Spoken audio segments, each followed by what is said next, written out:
Trying to find an advantage and another mistake. Over rotation. Very Peak gets the goal. 2-1 for Rocket. Adding some style here. Look at this one.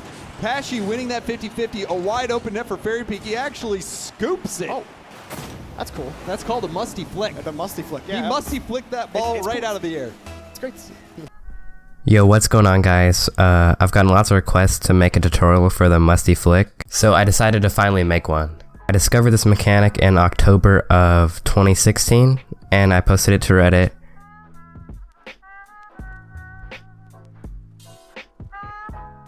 And I got lots of feedback on it, and other people ended up successfully being able to do it.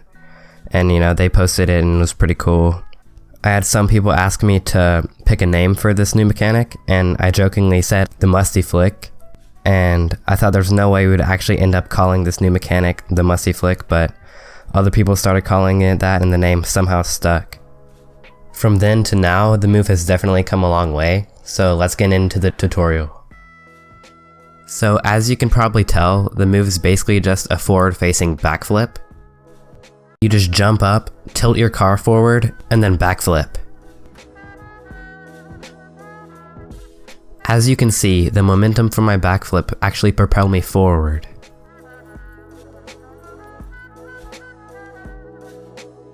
Now, sometimes you do the same motions, jump, tilt forward, and backflip, but your car gets propelled backwards. I did the same thing as before, but my car got propelled in the opposite direction.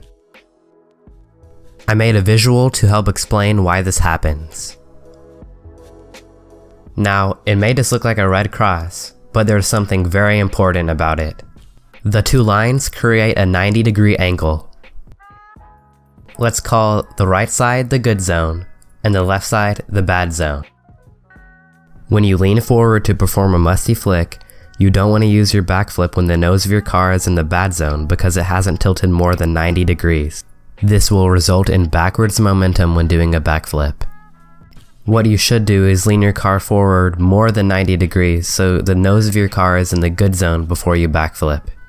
This should result in a backflip that propels you forward, which is what you want when attempting a Musty Flick. In this example, you can see that the nose of my car hasn't tilted over 90 degrees and it was still in the bad zone.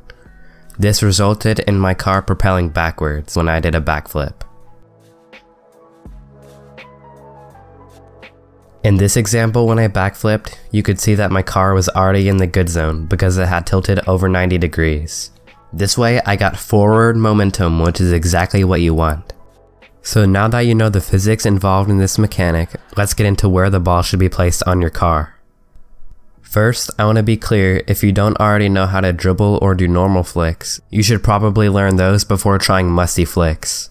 So, for normal front flip flicks, I'd say you would want the ball on the windshield in order to get good height and power on your flick, like this.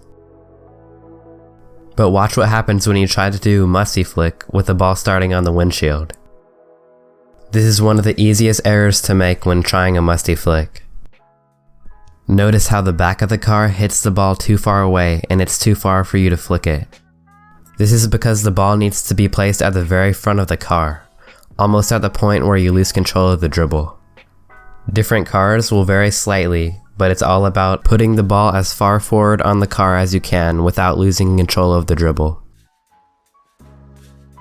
The main reason the Musty Flick works is because when a defender sees you in a position where the nose of your car is facing the ground, they don't think you're capable of getting the ball over them because it looks like you're out of options. And lots of the times they hesitate and let their guard down because it looks like you're giving them a ball for a split second.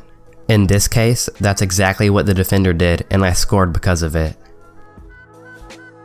So I'd recommend you do the Musty Flick in 1v1 and 2v2 game modes only, because in 3v3 you generally won't have enough time to do one. It's also best to do it when the defender has given you a lot of space and you know he's low on boost. Otherwise, it's just too risky to do because it's too easy for a defender to just quickly pressure you and take the ball, and it'll take you a long time to recover. Just to recap, remember to tilt your car more than 90 degrees, use the very front of the car when you're about to flick, and to use the Musty Flick when the defender is far away from you with a low boost, because in most situations a normal flick will work just fine. That's it for the tutorial. Feel free to like the video if you found it helpful, and thanks for watching. Oh, and I also decided to showcase some unique ways you can use the Musty Flick here at the end.